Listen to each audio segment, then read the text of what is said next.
So it is almost 10:05. I think we can start.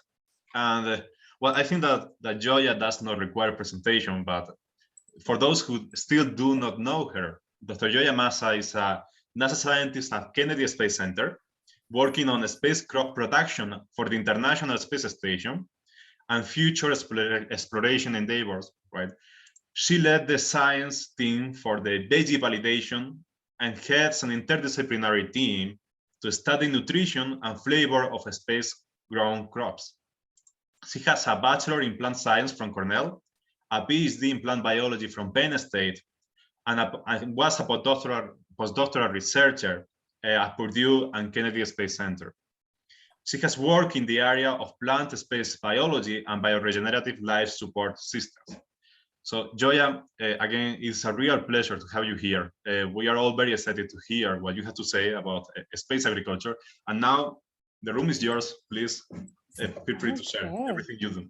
Well, thank you. Thank you for inviting me. Thank you for having me here. I'm going to start sharing my slides. And, you know, it's just great to be here with you all today. And hopefully this won't be too repetitive. Some of you may have seen me present before. It's not probably very different, but hopefully there'll be something for everyone. So I'm at Kennedy Space Center. Kennedy, for those of you who don't know, is actually the plant center for NASA. We do plant research, plant biology, and spacecraft production. And you know, this is part of my team. You know, this is not something that I'm doing alone. We can't do any of this research by ourselves because it's complex, it's hard, and it requires a lot of different disciplines and a lot of different viewpoints. So these are just a small section of the team, but we have different plant scientists, microbiologists, molecular biologists, engineers of all flavors, as well as postdocs and interns. And it's really a wonderful place to work with a wonderful group of people. So, you know, as NASA, we are working towards going back to the moon and onto Mars, and sending humans to these locations. And we're looking at testing things on the moon or around the moon, like the Gateway, different surface habitats, rovers, etc., so that we can translate those things to a Mars mission, you know, a Mars transit vehicle, Mars surface stays. And as we do this for all of the different hardware and life support systems, so too are we interested in doing this for plants and for crop growth. And you know, the question may come up, why? Why are we growing plants in space at all? Why are we interested? This is a photograph of astronaut Mike Hopkins when he was on space station. This is one of his earlier visits to the International Space Station, and he's showing off a meal. And it's not just any meal. This is actually Thanksgiving dinner on space station. So kind of a fancy meal. And you can see that all of the food is individually wrapped. It's often freeze-dried or thermostabilized. And it's actually really good. There's about 180 different food items in the standard menu and another 20 or so beverages and condiments. But the challenge with this space food system is that if you were to store it for a long time, like we'll need to store it when we go to Mars, where we may have to send the food for the surface mission and the return before the astronauts ever leave Earth. If we were to store it for that long, the quality of the food, including the nutritional composition, the vitamins, and the flavor and the organoleptic attributes, you know, the taste, the texture, all of those things start to break down in these menu items to the point that we don't know if we can provide all of the dietary needs that a crew member would need for a Mars mission at this point. So one of the reasons that we're growing plants is to supplement this packaged diet with nutrients, with vitamins and variety, especially for these longer term missions.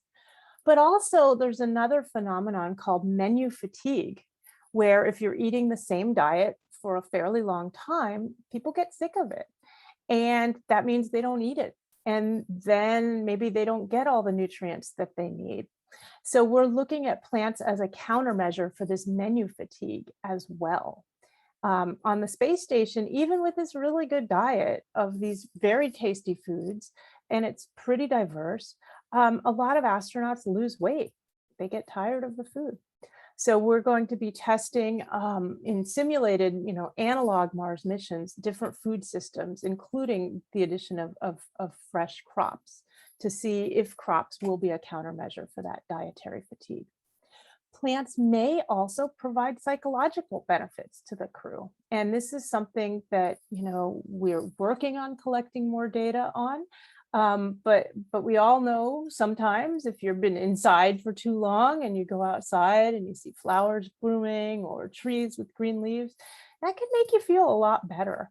Maybe not everybody needs that, but I know I certainly do. The plants, through the process of photosynthesis, help to recycle the atmosphere. They take up the carbon dioxide that I'm breathing out right now, and they generate oxygen. They split water. They generate oxygen through this process. So they help to revitalize our atmosphere, and they'll do that in a closed space environment. And plants may also be really important in processing water. They can take up water through their roots, and maybe it doesn't have to be totally clean water, but the water vapor that comes out of their leaves is completely pure and can be captured and reused. So this is an artist's depiction of what habitat on the lunar surface might someday look like. And this is a pretty big permanent base. And you see here densely packed layers of plants growing under electric lights inside the habitat, behind this thick protective wall to protect from things like space radiation, micrometeorite hazards and other hazards. There's an airlock to protect from lunar dust, which is a pretty abrasive concern. And the plants are growing inside the habitat where people are living and working in these very dense growth configurations. The same type of habitat could be envisioned for a Mars surface. And we're actually growing plants like this on Earth today in this densely packed configuration. This is actually a pretty old photo now, a series of photos taken by my colleague Ray Wheeler at the Osaka Prefecture University Indoor Agriculture Training Facility. And here you see densely packed layers of plants. I think these are leafy green vegetables growing under electric lights. But these types of plant factories and urban agriculture, vertical farms, there's a lot of different terms for them, container farms, they're going on everywhere now in a lot of urban areas all over the world as a way to grow fresh produce that doesn't need to be transported long distances. So this is one way that we can learn from this community, and this community has also learned a lot from the space research that we've been doing for several decades. A more near-term scenario for the moon or Mars, this one's depicted on Mars, might look like this, where you could take an entire plant growth module that could be the whole payload of a rocket, and it could hook to other modules to form your surface habitat. And so each module would be one rocket launch, and they'd kind of, link together. So the inside is the background behind me right now. This would be a way to provide fresh produce for a crew that's maybe not there for a permanent stay, but for a year-long stay on the surface of Mars. And we're actually growing plants like this on Earth today as well.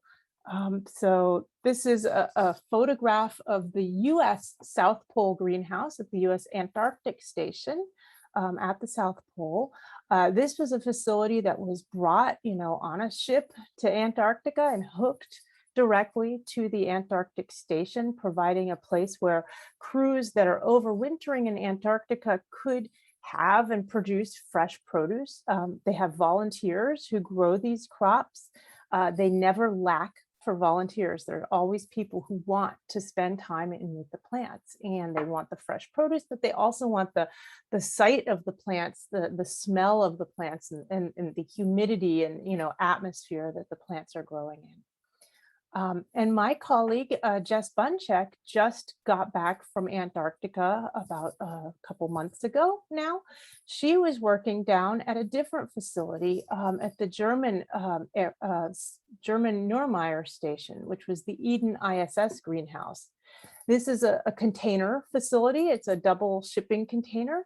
And it was actually built not hooked right to the habitat, but 400 meters away. So she had to wear giant parkas to go out and take care of the plants. But she grew tons of crops down there for the crew that overwintered in 2021 in Antarctica, and has collected a lot of data on this for how, you know, how crop production can be done, biological, microbial samples in this isolated and confined environment, and also behavioral health data from the crews about how having those plants as part of their diet or in, you know, in their life made them feel in this environment. So we're really excited to see all her data get analyzed.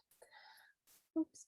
So the goal of our group, our space crop production, our vision is to ensure food system security on long duration missions beyond low Earth orbit. And by food security here, I mean the condition in which the crew have continuous access to sufficient safe and nutritious food, which meets both their dietary needs and food preferences in order to maintain peak health and performance. So dietary needs means providing all the nutrients, but food preferences means they have to like it. If they don't like it, they're not going to eat it. So it doesn't matter how nutritious it is. So in the near term, as I mentioned, we're looking at supplementing that prepackaged food with fresh nutrients. But in the long term, we're moving in the direction of Earth independence by starting to replace calories in the diet. So that gets into the crops that we're choosing for these different scenarios. So we have candidate crops, and right now we're mostly on the left-hand side of this chart. We're focusing on the salad crops and herbs that can be picked and eaten fresh without any cooking or additional real processing. Basically, you have to sanitize things. So we have sanitizing wipes on orbit right now. Maybe that's not the best solution, but besides knocking down, you know, the microbial communities and making sure things are safe to eat, there's really no processing that are done for these pick and eat crops that we call them. But as we move in the direction of these calorie crops, we need to grow more of the staple crops. You know, salad does not provide calories, or not very many, but potatoes certainly do. White potatoes and sweet potatoes are really good, what we call intermediate crop candidates, because they don't really require a lot of processing except for cooking. So if you have a microwave or an oven, you can cook those and add them to the diet pretty simply. We don't have microwave or oven on the space station. We have like a food warmer, but those would be things you would expect to have maybe on a surface habitat like on the moon or Mars. The ones in the lower part of that chart, you know, wheat, soybean, for instance, they require a lot more processing. You have to have your milling equipment, your threshing equipment just to harvest them, milling equipment to get the seed coats off. And then you need a lot of processing equipment, things like pasta makers and bread machines and tofu presses, you know, to take those wheat grains and grind them into flour and make bread. You know, this isn't something most of us do. Most of us aren't growing all of our food and then taking it to the final product. We go to the grocery store and buy bread, or the bakery or whatever. That's where a lot of labor would be needed, or more likely for these missions, a lot of robotics and automation. And so I think here is a huge opportunity for robotics and automation and AI to start to integrate a lot more of those staple crops into the diet. We're also going to need miniaturization, hardware that's robust and reliable, doesn't use a lot of power, all of the limitations that we have for, when launching things from Earth and using them in these, distant locations. So when we think about plant growth, there are 5 cardinal factors that have to be within a certain range for plants to grow well: temperature, light, moisture, nutrients, and atmosphere. And in the space environment, some of these may be a little different, and the environment itself may change how these are. So, in microgravity, there's no natural convection. The physical scientists on here understand that very well, and those in the life sciences, we've had to learn. We have to have fans to distribute the atmosphere, to do forced convection for thermal control, or other mechanisms to control those aspects. So we have to do it mechanically. The light may look a little different, but that's not necessarily due to the space environment. That's due to the characteristics that we want to bring out with the plants. As plant scientists, now that we have tools like light emitting diodes, we can customize the spectrum that the plant sees to get very distinct plant responses, whether those are growth responses or chemical responses like nutritional composition or even flavor, or even things like resistance to pathogens. That can be managed by the colors of light that you give the plant. But we're still really unraveling all of those responses, and every plant seems to respond a little differently to different aspects of spectral control. Fertilizer is a really interesting one.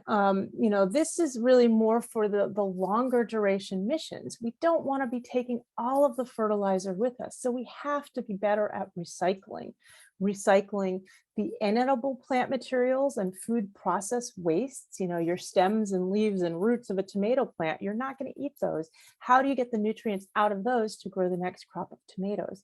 And then also recycling human wastes like urine and human solid wastes. How do we get the nutrients out of those to be able to continue to grow in a sustainable fashion?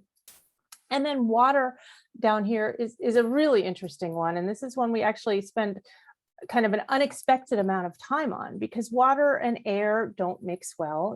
There's 2 and 3 phase flow issues in microgravity that are really something I think most biologists didn't really think a lot about until we started, growing plants in space or growing animals in space. And we realized that, this is a challenge. How do we water our plants in space? Because plant roots need oxygen. They need dissolved oxygen in the water, or they need an ability to get oxygen without drying out. And getting that correct percentage of water and air to the root zone is really hard. So we have these sort of challenges for crop production in space, and some of them are more relevant for a deep space environment or low Earth orbit, actually, the microgravity, the fluid movement, lack of convection. Some are more surface specific challenges like the dust, partial gravity that we're going to have on the moon and Mars. How does that interact with things? We don't really know. Some are shared, water recycling, radiation, which is a huge one. Pressure in when we'll be operating these habitats that reduce pressure, how does that impact your crop growth? Micrometeorites as a hazard for your spacecraft or habitat. Some down at the bottom are really crop specific challenges that are relevant for any terrestrial agricultural system as well. How do we get good productivity, good stress tolerance? Maybe our stresses are a little bit different, but we have stresses just like we have them in agricultural systems on Earth. How do we optimize for our specific environment? And how do we schedule things in a way that makes sense? We don't want 30 heads of lettuce one day and no lettuce for the rest of the month, but we also don't want 1 head of wheat every day throughout the month. So we have to figure out scheduling. But then these in the middle are kind of our sort of unique shared challenges. We want very small, compact plants so we can pack a lot of them in. We're growing under a very high CO2 environment in a closed spacecraft. We also have a closed human plant microbiome, and that can raise concerns for food safety and for this whole ecosystem that can easily go out of whack. We have specific nutrients we may want out for our packaged diet supplementation, We're trying to do this sustainably. We have very unique non-biological stresses, limited crew time, and limited vehicle resources, et cetera. So we're doing a lot of work right now on the International Space Station. This is our orbiting laboratory where we have, a large number of people now living and working at any given time. And it's an ability to test both fundamental biological and physical sciences, which is what many in our ASGSR community are exploring. But also it's a way to test new technologies and hardware that will enable future exploration, like we're doing with crop production. So two of the large plant research capabilities that we're testing on the space station right now are the Veggie chamber, which are the photos here at the top, and the advanced plant habitat. Veggie is really a simple system. It's more of an astronaut garden. It has very nice lights and some fans, and everything else is passive. And I'll talk a little bit more about that in a moment. Advanced plant habitat we think of as Veggie's big sister. It has over 180 sensors and control systems for all different aspects of the environment that the plants are growing in. So it's very much able to be controlled from Earth. We can monitor and control these different environmental aspects remotely. And it's more of a plant physiology research chamber.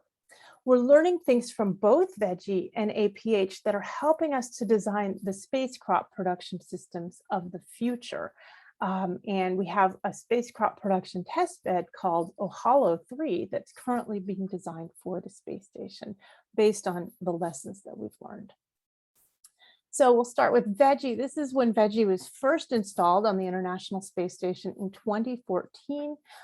It's in the Columbus module, the European laboratory, and you can see that here are the lights and the fan, which draws air up. There's some screens in the base plate, so air is drawn up through this, these screens from the space station environment. So the space station itself is controlling the temperature, the humidity, and the carbon dioxide that the plants that grow in Veggie will experience. Watering is done through these plant pillows, which are essentially grow bags of a baked ceramic substrate with a controlled release fertilizer. Seeds are planted in wicks, they're just glued in. And then these bellows, which are attached by magnets to the top, help to contain the environment and also contain and increase the humidity a little bit for the plants. And the bellows help to drive the airflow. So this is the second harvest of a red lettuce crop that was grown in Veggie. We actually did pretty well with this. We had one plant pillow that didn't grow, but the rest of the plants grew very well. And this is astronaut Kjell Lindgren harvesting the lettuce. With this and all of our Veggie missions with crops so far, we always bring some samples back to Earth to do food safety and nutritional analysis. But this was the first crop that the astronauts actually got to eat some of the lettuce as well. We had grown a prior crop and gotten some food safety data that showed that it was safe for them to eat. They have some wipes, as I said, to sanitize the produce. And then after they wipe the plants, they were able to eat it. Here you see Gioia, Kjell Lindgren, and Scott Kelly toasting their lettuce leaves, because that's what we all do in our kitchens, right? And they ate it and they enjoyed it. They put it on hamburgers that night. They saved some for the cosmonauts who were outside working on the space station on a spacewalk. It was a really big deal. And they made some speeches, so Scott talked about the logistical complexity of having people live and work in space for long periods and the long supply chain required, and how for Mars we need a spacecraft that's more self-sustainable for its food supply. And Kjell talked about the benefits of eating the fresh food, the contribution that the plants have to the ecosystem, and the psychological benefits of growing plants in that environment. You can see the environment, behind him. It's all very synthetic with cables and wires and plastic and metal panels everywhere. And you can imagine if you're there for months, or as Scott Kelly was, almost a year at a time, how important it might be to have something green and growing there. And Chell's a physician, and he really thinks about that a lot. So after the lettuce growth, the astronauts wanted to grow an additional crop, and we had up there zinnia, which is not an edible crop. We sent this to test flowering and longer duration growth, and we weren't sure if we would have gotten food safety approval in time, so we wanted a non-edible crop for the crew to grow. And the zinnias, we had some challenges with it. We had a lot of plants didn't do well. We had the fans had shut off. We didn't know, so there were watering issues. But Scott Kelly really took a wonderful role in this. He took action. He became kind of an autonomous gardener. We gave him guidance from the ground, and he was able to recover the growth, recover the system, and get the zinnias to bloom. And here you see he took one of the plants out and took it around the space station. This is him and Misha Koryenko at 300 days in space, which was their big milestone for the one-year astronaut and cosmonaut respectively. And there he's holding the zinnia. He took it to the cupola for some natural sunlight, and they even had flowers on the Russian dining table for one night. And these are called profusion zinnia because they make a profusion of flowers on one plant. They just continued to bloom. They recovered from the fungus. So even though we only had 2 plants that survived from the ventilation stress, they were beautiful. And Scott was able to make a bouquet of those. I'll show you in a minute. We sent a second Veggie unit to space station, and here Scott Tingle is showing off some mixed cropping. These were a study where we had each crop production staggered by about 3 days so that we could do repeated harvests, multiple harvests from the crops about every 3 days to start to see what a continuous harvest scenario would look like for leafy green production. We've tested a variety of new crops in Veggie, a red Russian kale, which is actually a really pretty tasty kale, dragoon lettuce, a soft butterhead lettuce, wasabi mustard, that one's kind of a spicy wasabi flavor, extra dwarf pak choy, this is a baby bok choy that's really crispy and juicy and delicious, and amara mustard, we call this one the steak plant. It's got a very meaty umami flavor. They were grown in different combinations, and these 2 were actually selected by students in an education and outreach program we're involved with called Growing Beyond Earth, where students around the United States have an opportunity, the teachers have an opportunity to get a growth chamber that mimics what Veggie does and collect data in their classroom. And if you have 50 different classrooms growing a crop variety where some are at high altitude, some are at sea level, they have different, environmental control in their classrooms, and some students give too much water, some not enough. You have all these variables, and you can start to really crowdsource which varieties may be robust and resilient. And so these 2 did very well in a lot of different classrooms, which indicates maybe they'll be good candidates for space, and it turned out they were. We grew the pak choy for quite a long time, and the astronauts harvested repeatedly. Oh, sorry. Another experiment, which was conducted in 2019, actually 2 tests were the Veggie-4 A and B experiments. These were using Veggie to study the impact of light quality, so the red to blue light ratio, on how Mizuna mustard, a leafy green, grew, its nutrient composition, its flavor and palatability, having the astronauts do taste tests, and microbial food safety. And then we also started getting the assessment of crew behavioral health with this test, having astronauts indicate how having plants in that environment make them feel, and answering a whole series of questionnaires. The crew got to eat this. They really enjoyed the mustard. They took a lot of things out of their pantry. You can see here as well. They get everything out, and they try different combinations when they have a crop harvest. We worked on getting a lot of crew involved in this, having a number of people watering the plants, harvesting the plants, taking care of the plants, to really get those behavioral health surveys to a lot of people who had experience with the crops, rather than just having one person take the lead. Another thing we've heard from the astronauts is that they really love the aromas of the plants. And you can see that here in photographs. You know, they say that when they open the Veggie bellows or open the door of the advanced plant habitat, it's like being in the produce section of a grocery store. It's an aroma that's just not normally on space station, and it really takes them right back to Earth. So that was another really wonderful finding. Most recently, we've done some different crop tests in Veggie, and we've had some interesting experiments. So this one was kind of a happy accident. We had some plant pillows of mixed crops that were up there stored for 2.5 years with the seeds in them. And some of the seeds of some of the varieties didn't germinate, but others had multiple seedlings germinate.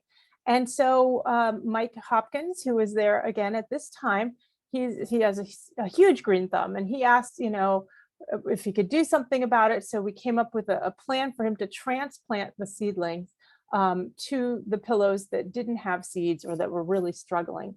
And we thought, okay, that's probably never going to work, because he pulled this little spare seedling out, and most of the root got damaged and got broken off, because there's gaskets to hold things inside these plant pillows.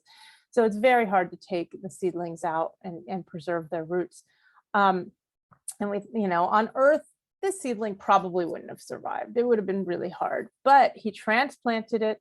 And this is one case where the strange fluid physics of space actually worked in our favor, and the transplant survived. You know, this was 29 days after so about 19 days after that transplanting, and you can see the plant grew and it thrived. It wasn't quite as big as the original, but it did really well. So that was a really wonderful finding. We also tested seed films. So this is basically a water-soluble food-safe polymer where we can have seeds embedded in it, and the astronaut could actually plant them in empty plant pillows, and this worked exceptionally well on space station. So this will bring us to the point where we may have a library of seeds that the astronauts can just choose what they want to grow. So that was exciting. We've done work in advanced plant habitat on crop production, and this is a radish experiment by Dr. Carl Hassenstein at University of Louisiana Lafayette. Grew radishes in APH. They grew very well. The crew got to eat those. And last summer, we started the space chilies. So these were the Espanola improved hatch chili peppers. It started in July of 2021 and went to November. We had chili peppers produced, and they were harvested and eaten in space. And the crew got to answer the question of, red or green, which chilies they liked. So that was very exciting. And next up, we're working right now on planning for launch this fall for dwarf tomatoes in the Veg05 experiment. Again, this will be looking at the red to blue light ratio, but with a dwarf tomato variety. So lastly, I'll just end with, what my job is, since many of you are students. So I'm a life sciences project scientist at Kennedy Space Center, and I have a lot of different hats I get to wear in this position. We do strategic planning for future, life support systems and future crop production systems. I do lead and conduct research both on the ground and for flight research. I'm the principal investigator on a couple of the experiments that I mentioned here.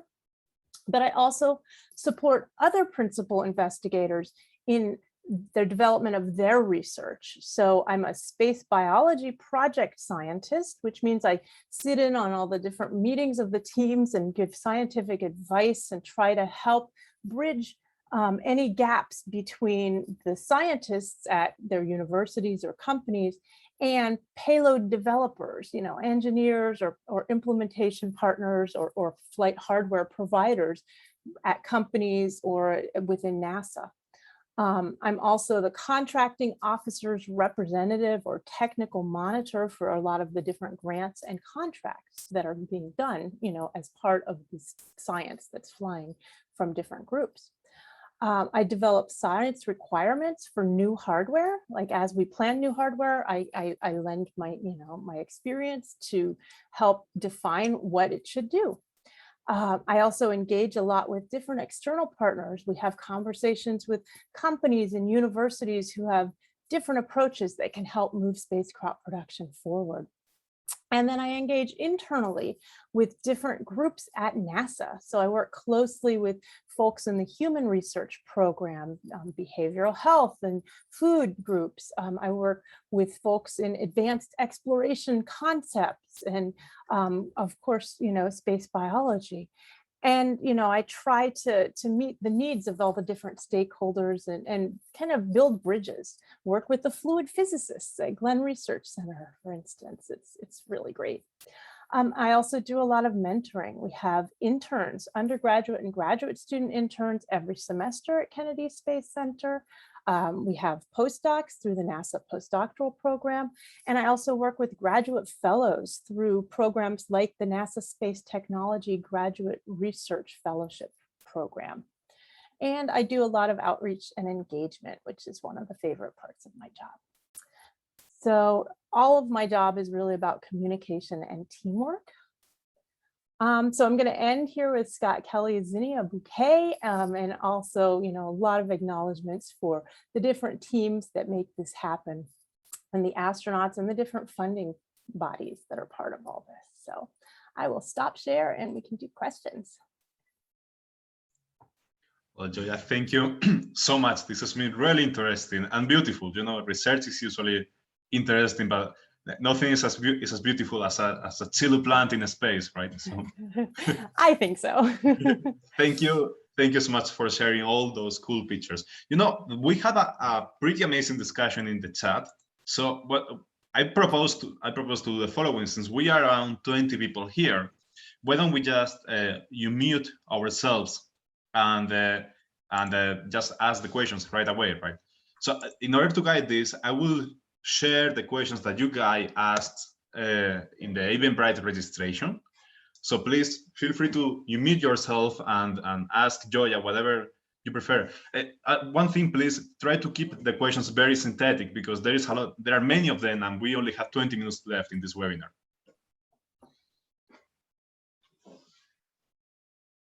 So I think, Haley, you haven't muted yourself.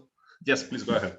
Hi, I was just wondering if any of the plants are being used to develop skincare. I'm a makeup artist, so I'm always interested to find out, and I use all natural plant-based products. So I'm just wondering if they are developing and working on making products out of these plants, and if that, or actually if the astronauts are using any plant-based products on their skin. They're eating them, but are they using them topically as well?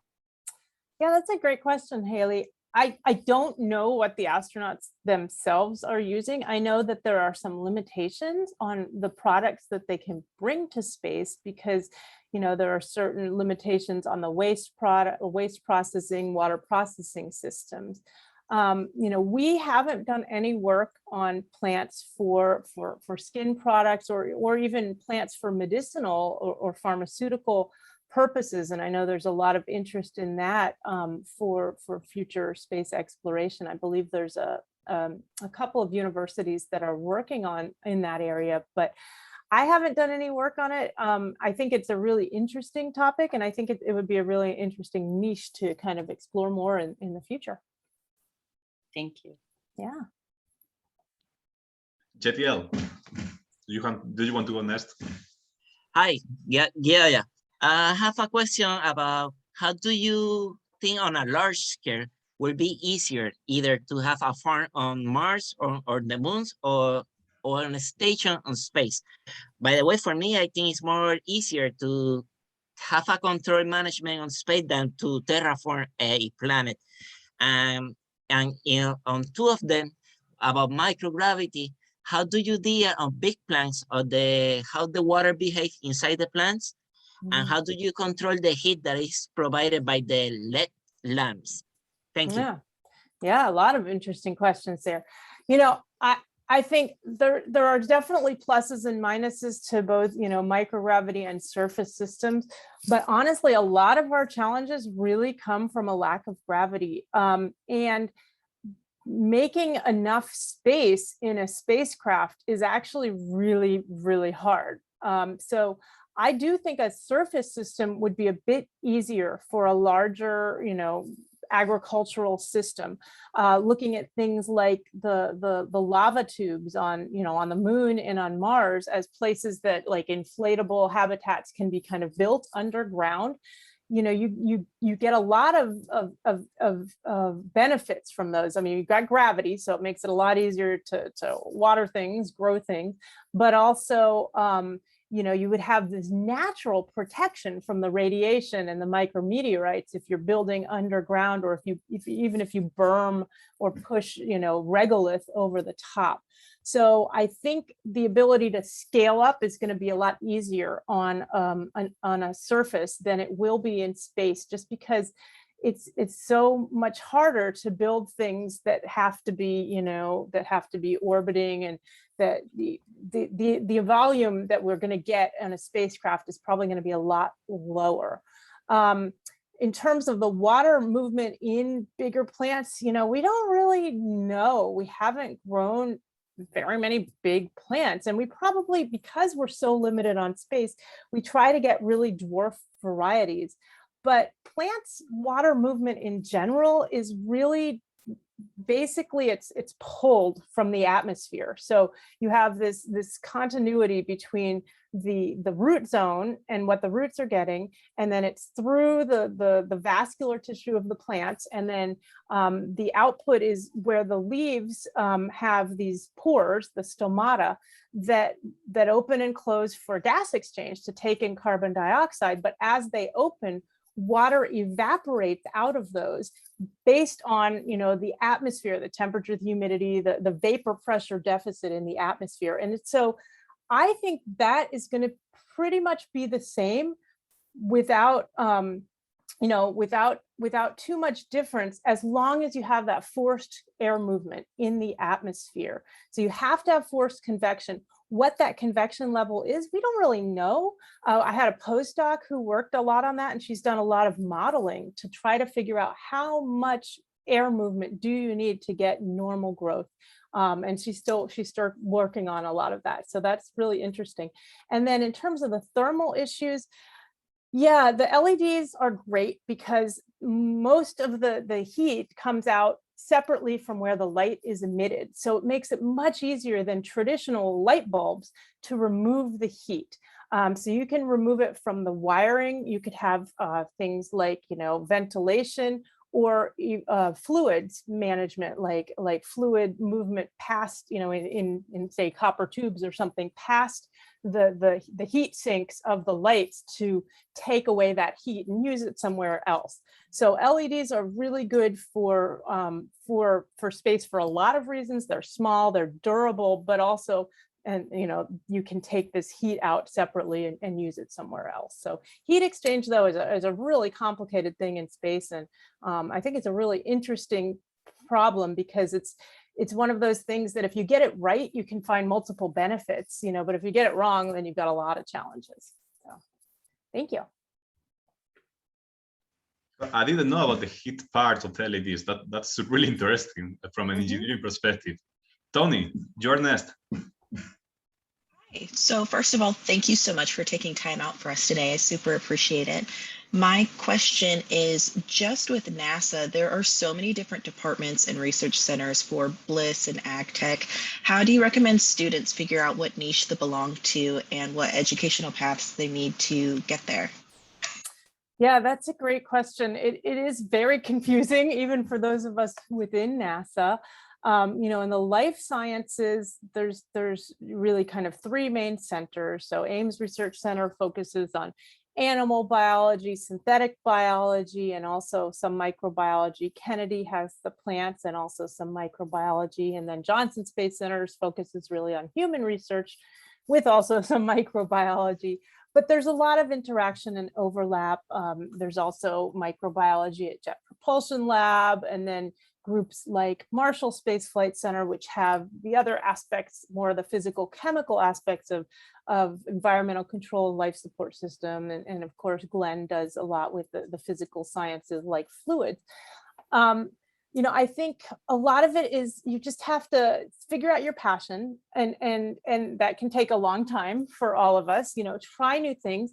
But there are internship programs at the different NASA centers. There are postdoctoral programs at the different NASA centers, and just take advantage of as many opportunities as you can, and try things until you figure out, what's a good fit for you. There are some great student engineering design competitions where you can get involved in these teams, some of which are directly through NASA, others are through, NASA funded projects at universities or museums. So I think the best bet is really to just try a lot of different things until you find a good fit. And a lot of grad school, a lot of life in general is about finding people that you get along well with, that you feel like you fit with, that you feel like you can contribute with. So that's an important thing to test too, is figuring out where your team is and who you want to work with. It's not easy. Great, thank you. Yeah. You're welcome. There are two follow-up questions here regarding education and in general participation, right? The first one is, how do non-US citizens get involved with this, right? And as a non-US citizen, I can say it is not easy. It is not easy. No, I agree. I mean, other space agencies have similar research, and some of them may have some programs that are open to people from a lot of different countries. I know, ESA, DLR. I have a friend who's Canadian, and he did an internship with DLR in Bremen. And so. But it's not easy at all. And my heart goes out to you. Unfortunately, most of the NASA internship programs are limited to US citizens, but our postdoctoral program is not. So I've had, my postdoc was French. Previous postdoc when I was a NASA postdoc was Canadian. We've had postdocs from India, China, and all over. So that's one way, and the postdoctoral program will help you get your visa and everything for that. But yeah, China has a space program, Russia has a space program. There's a whole bunch of different space programs in Europe, as well as the European Space Agency. Australia has a space program now. There's stuff going on in the United Arab Emirates, Japan. So it's not just NASA. And then there's also some really interesting things in private companies in the US. There's a lot of companies working in this area, helping to develop spaceflight hardware, and they may not be limited in who they can select for interns and co-ops and experiences like that. So it just requires a lot of work, a lot of knocking on doors, a lot of making connections. Go to conferences like ASGSR whenever you have those opportunities. It's not easy. I wish we could take people from all over, because I would love to do that. NASA does have some things as well, like engineering design challenges or hackathons that are open to people from around the world as well. But those opportunities just come up kind of randomly. So yeah, it requires a lot of blood, sweat, and tears, I would say. Thank you. I think this also answers Michael's question on how PhDs can get involved, right, with KSC. I just want to note, as someone who has gone through this process, the NASA postdoctoral opportunities page, I will share it in a second, but it's a great place to start looking for postdoctoral opportunities. And also JPL, because of its particular status, right? It is somehow a hybrid between a NASA center and a university, right? JPL has less restrictions. So take a look at that, because they have many international programs before postdoctoral studies, like the Visiting Scholar Research Program. So take a look at it. That's great, yeah. Sam, Yeah. I think you had, Jed, I ain't seen you, but Sam hasn't spoken yet. So Sam, would you like to ask your question? Yeah, Gioia just a second ago touched upon other space agencies that are doing similar work. And I am only aware of some work being done in Canada and ESA. And so I was wondering, Gioia, what other work similar to astrobotany are you aware of going on in other space agencies? Yeah, that's a great question, Sam. Unfortunately, being with NASA, we don't have many conversations with China. I know China has some amazing, bioregenerative life support research going on at their lunar palace and as well as other things, but we sadly are not able to talk to them based on legal issues. We have had collaborations in the past with folks at the Institute for Biomedical Problems in Russia, IMBP, and they have, life support test beds, and they have some pretty great plant research there as well. Different groups, there are some other good conferences like the ICES conference, which many of you may not have heard of. This is the International Conference for Environmental Systems. It will be in Minneapolis this summer. It's more of an engineering oriented conference, but there's life sciences there. COSPAR, the Committee on Space Research, which is another big international conference, has big life sciences panel. So these are the places to look, and you can even look and find resources, abstracts, or maybe even presentations that people have given at these conferences from the different groups. But the Melissa project, as part of the ESA, the European Space Agency, that's the Microecological Life Support Systems Alternative program, and it's got a lot of different components with members in Canada, in Barcelona, in Italy, and all over in Europe, and they're doing a lot of really neat work.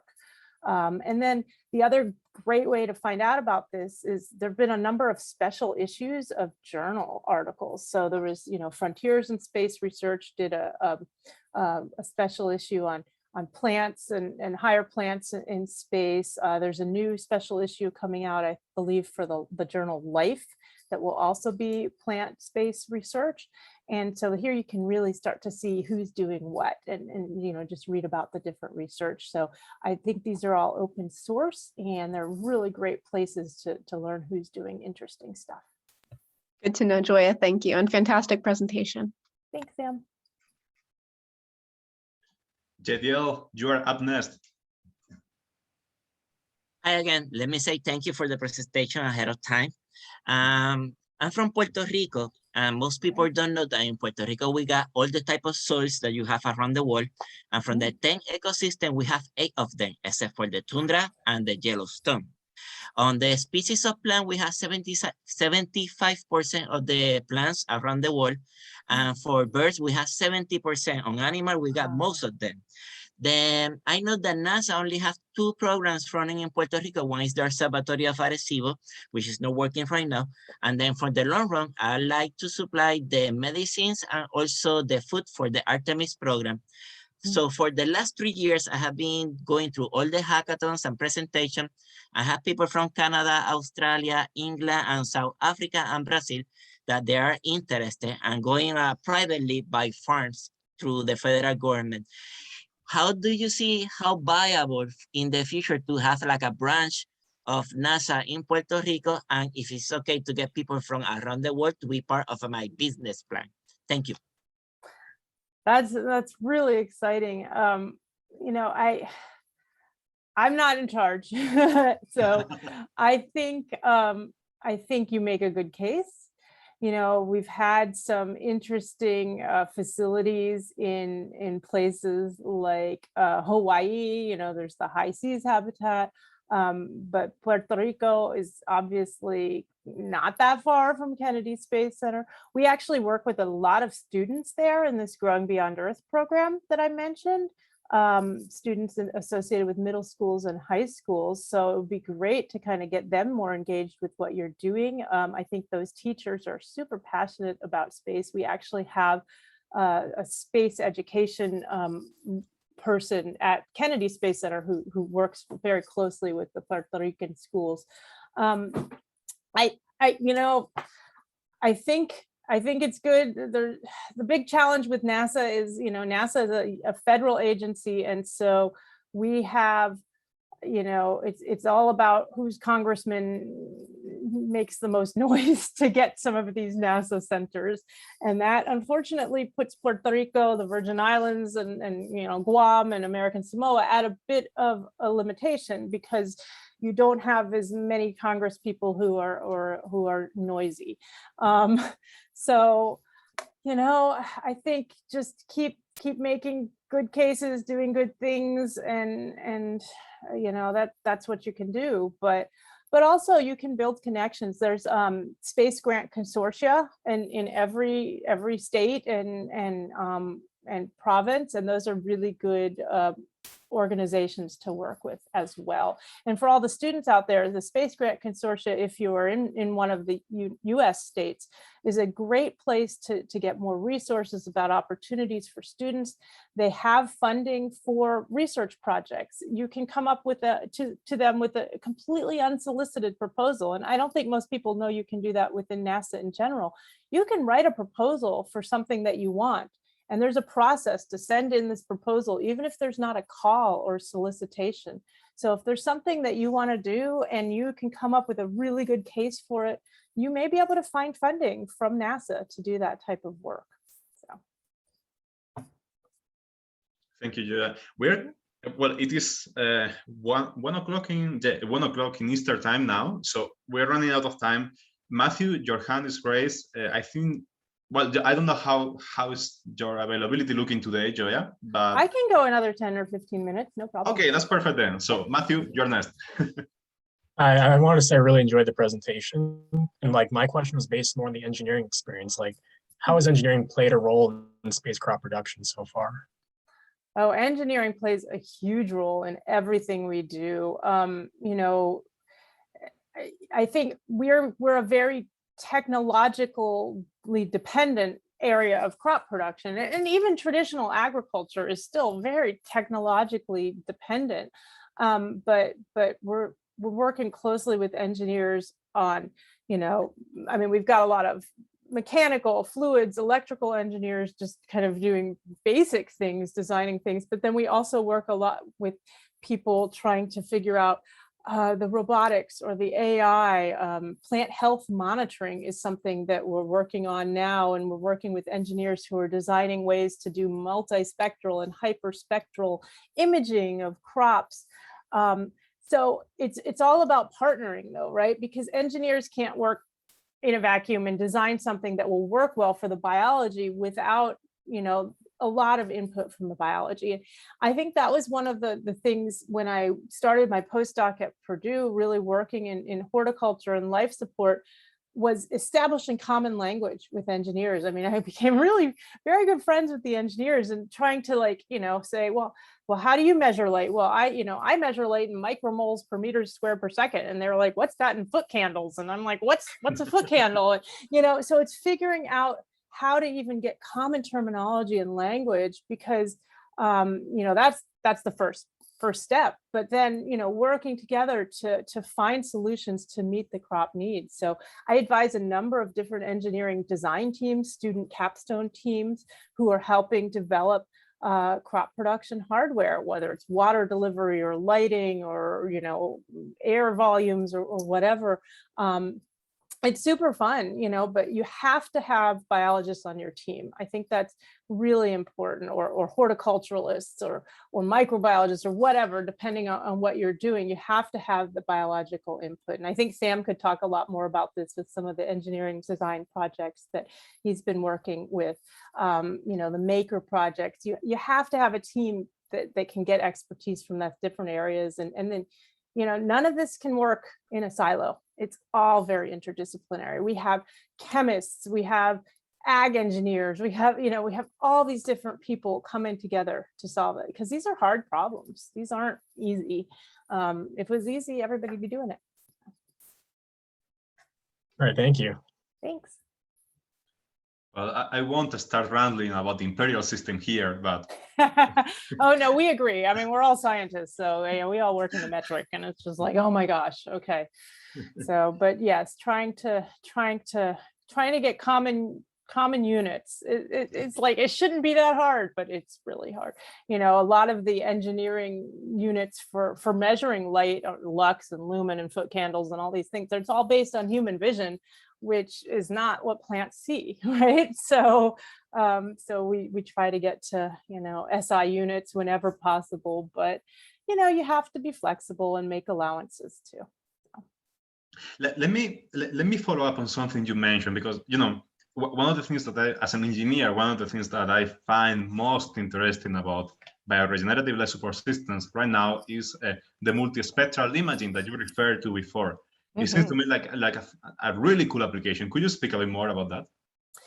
Yeah, I mean, my knowledge isn't terribly extensive, but you know, there are different wavelengths of light. So you can use hyperspectral, which basically uses the entire spectrum, you know, like every nanometer within a certain portion of the spectrum. And you'll see changes. And so we're very interested in both plant health monitoring, like plant responses to different stresses, like, oh, not enough nitrogen in your nutrient solution. What does the plant start to do? How do you mitigate that before it starts to limit growth? You know, you may see changes in the plant in response to this low nitrogen very early on. And how do you detect that and then, you know, correct it by adding more nitrogen or getting an indicator for that before the plant stops growing, or you know, same with water stress or any stresses. Then there's also the human health side of it. We want to prevent contamination. So food safety outbreaks. How can we know if there's E. coli on your lettuce or salmonella or something like that? Or plant health from pathogens. You know, what if there's a fungus or a disease in your crops? How can you tell before it gets out of hand, before the fungus starts shooting spores everywhere? So the hyperspectral it's a huge data set, right? And it's kind of the fishing expedition. Once you've fished and you see, wow, there's changes in this wavelength and this wavelength and this wavelength, then you can, at least my interpretation is, you can kind of scale down and do multispectral imaging, where you're just looking at specific wave bands that you know will have some sort of change in response to these different stresses. So you start the whole thing by fishing and kind of figuring out, okay, let's do a whole set of experiments of water stress of this type of lettuce, and then we'll scan them. And then we'll do water stress of this crop and we'll scan it. And we'll do water stress of this crop and scan it. You know, oh, then we're going to do a nutrient stress and this nutrient or this nutrient and this nutrient. So you can imagine it balloons into just a ton of data that you have to take to start to build what these training, you know, scenarios should look like, to figure out what wavelengths are going to change, if any. Maybe you won't see any changes. Maybe you'll only see changes when it gets so severe that, you know, anybody could look at it and go, oh, those plants are nitrogen stressed. Hopefully it can be more of an early warning and detection system. And so once you get all this data, then you can start to build, you know, approaches to, well, then we can set up just a multispectral system with an AI that will recognize when we see these changes, this is an indication, hey, you need to add more water, less water, nitrogen, you know, you got too much salt, whatever the scenario is. So we're still kind of in the exploratory and learning phases for a lot of this. And, you know, there's a huge number of plants and every plant may be different. So I think there's a lot of work that's needed, but hopefully, you know, we'll be able to start to get some general guiding principles, like we look at these specific wavelengths for water stress in most plants, you know, those types of things. And, you know, computing power and imaging in general is all improving. So I think over time we'll be able to build these types of systems, because astronauts going to Mars aren't going to have time every day to try to identify what's wrong. They need these types of automated approaches because they're going to be exploring Mars. They're going to be doing all the amazing things that we want to do when we get to Mars. So yeah, so that's my nutshell speech on that. Well, as I said, it is fascinating. Let me ask you something, because there was one question in Eventbrite that asked, how do you deal with a pest, sickness, fungus, aphids acidosis across, right? And you kind of answer it. You try to prevent that, but what do we do if something happens in Mars? How do we come back from that, right? How do we deal with these kind of situations? Yeah, we're working with a plant pathologist who is very interested in developing what are known as, integrated pest and disease management approaches. We're probably not going to take insects. We're going to try really hard not to take insects, but we have disease. There are plant pathogens on the space station. There are probably things in our bodies and in our lungs that could be plant pathogens. And we send astronauts up, with all of that. So we try to not take things as much as possible. I think key is healthy plants. If you can keep your plants growing healthy, they will generally outcompete most pathogens and diseases. So that's number one, but that's hard, in itself. Then the detection, I think, is also going to be very important. And a lot of it is also, you got to be kind of like really quick on this. So if things are detected, you have to really get rid of those plants before it becomes problematic, before that fungus is everywhere in your air system and you're never going to get rid of it.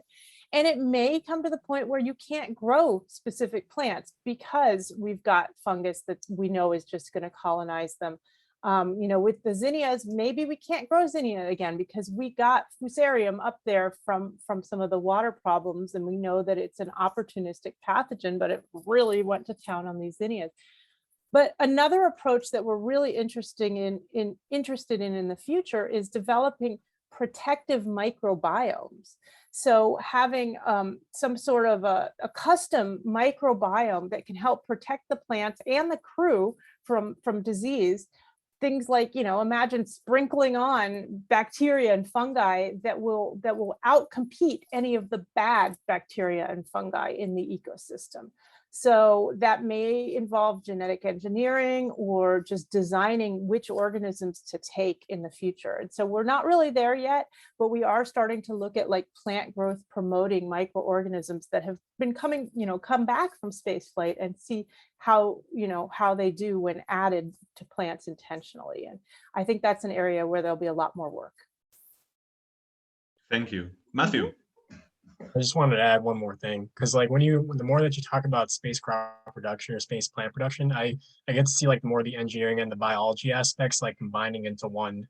And for me, I work at an arboretum, so I get to like work with horticulturalists, and I get to expand upon my engineering experience and mix that with the horticulturalist experience and like successfully work with plants pretty well. So I get to see how like you get to work with engineers as well as biologists in spacecraft production. Yeah, it's very much a partnership. And what we've found is that a lot of engineers really love plants too. And I think just for any of us, it's all about learning new things and being able to have conversations with people in other fields. I never took engineering, I never took fluid physics, but I love learning that stuff. And I love trying to see how that can be brought in. For all of our work, we need a diversity of different viewpoints, different backgrounds to solve these problems, because they aren't single, lane problems. They're multifaceted problems. And you've got to be thinking about all these different things. And, I never would have thought about a lot of these different things if I hadn't worked with those groups. So I think, it's great that you have that experience. That sounds like a wonderful place to work. And it's a really great way to just learn new things and always keep learning new things, because, science is never stationary. So. I have one more technical question for you, Gioia. Mm-hmm. Sure. The power consumption of facilities like Melissa is huge, right? It is only illumination takes several kilowatts of power every day, right? Yeah. And one option, of course, is solar panels, but as far as I understand, the mass of a solar panel complicates its transport to a lunar orbit or to the moon itself. So some people are suggesting to use nuclear power instead. Mm-hmm. Which are your takes on this? What do you think about this problematic of bringing power to Mars or the moon to feed the space force? Yeah, it's a challenge, you know, and you're right. The power for growing plants. I mean, plant lighting is at least an order of magnitude higher in power than the lighting in a room. And luckily, LEDs have gotten much more and more efficient, you know, but we're getting near like the peak of efficiency. But the efficiency of electricity converted into light is very high in LEDs, much more so than it was in other types of light sources. Solar panels are certainly a challenge, you know, and again, with dust on the moon and on Mars, that's going to be a further challenge. You can do electrostatics or whatever to remove them. There has been some work on using parabolic mirrors and solar concentrators to actually bring solar light directly into plant growth chambers. And I think that may be a solution. Even if you're underground, you can use fiber optics and light pipes. That may help, but you're always going to need some electric light. It'll probably be some sort of hybrid system in the future, but honestly, I think nuclear is probably the way to go in a lot of these. You know, it's just so much easier, and it's getting safer all the time. You know, I think we need more work in that area. But sustainable power production it's a huge challenge. Well, it's a huge challenge on Earth, right? We all know that. And I think it's going to be a huge challenge for space. I'm hoping that space research can help with things that will help for terrestrial power consumption as well.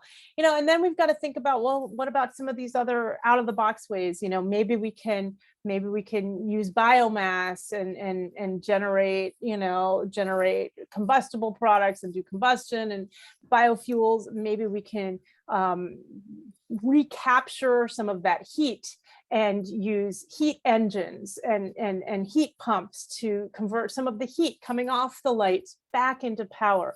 So I think we've got to think about all of it, but probably at least in the near term, I think for a Martian habitat or a lunar habitat, nuclear is still going to stay a pretty viable option. Well, we're lucky to have so many things to do because we are the ones who are going to make it, right? So it's fantastic. Yep. A lot of work for us. Jason, do you have a question? Hello, good afternoon. I'm Jason Encisa from Romblon, Philippines. And speaking about problems of fungus in plants, is it possible to wipe salicylic acid in leaves in order to induce resistance against fusarium in space? Do you have a research on this topic? Thank you. Hi, Jason. Yeah, thank you. You know, so you were saying acetic acid on the leaves for the resistance? Is that, yeah. At this point, there's challenges in using volatiles in a closed spacecraft. So there may be things that we can use like salicylic acid or jasmonic acid. And we actually have an experiment, a researcher who I'm involved with. She's going to be doing salicylic acid to induce defense responses in tomatoes. There may be things that we can use. There may be things that we can't use because it will contribute to the air system and it could cause problems with the air handlers. So that's something we still kind of need to figure out. You know, we can't just be spraying a lot of chemicals on the plants like we might do on Earth. Not that sprays would work very well, but wiping, you know, I think could work. But maybe you can also get, you know, through plant breeding or genetic engineering of crops, you could target those genes to upregulate in response to certain signals if you know these pathogens are going to be here, or we can target plants that are resistant to those pathogens. So I think there's a lot of different ways that you can do it. I'll be really interested to see how this will be tomato plants in advanced plant habitat. This is PH06. She'll be actually doing salicylic acid on the leaves to look at the defense responses. So we'll see how that works in space, and we'll hopefully know that in a couple more years. Good question. Thank you, Dr. Massa. Thank you. Well, thank you so much. Are there any other questions in the audience? Well, I think then we are mostly done. Gioia, thank you so much once again for coming here today. And it has been a real pleasure to hear from you and from your work. And for the rest, please remember that we are going to post this webinar in YouTube, in our YouTube channel. So go there. There are many other webinars there that you can consult. Thank you so much for being here today. And please remember that ASDSR students has these meetings every 2 weeks, every 1 month. And remember to join us for the next time as well. Thank you so much, everyone, for being here. Thanks, Thank you. everybody. Bye-bye.